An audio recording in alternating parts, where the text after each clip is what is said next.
ठरलं तर मग या मालिकेच्या पुढील प्रमाणे आपण असं पाहणार आहोत की आता सदाशिव डॉक्टर केदार यांच्याशी बोलत असतो. तर केदारने मैनावतीच्या हाताला खोटं प्लास्टर केलेलं असतं आणि त्याच कामाचे पैसे डॉक्टर केदार सदाशिवकडे मागतात. सदाशिव त्यांना पैसे देतो, पण कमी पैसे देतो.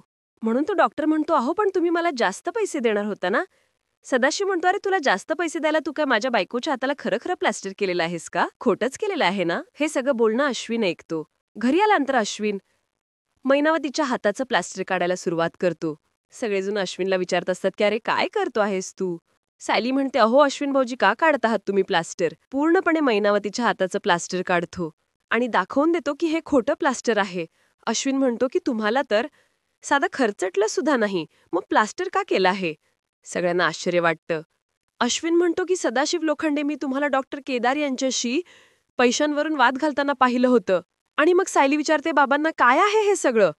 अहो बाबा तुम्ही तरी सांगा, काय आहे हे सगळं? सांगा खरं प्लीज. पण सदाशिवकडे काहीच उत्तर नसतं या सगळ्या गोष्टींचं. इथेच हा प्रोमो संपलेला आहे. भेटूया पुढील भागात. तोपर्यंत नमस्कार.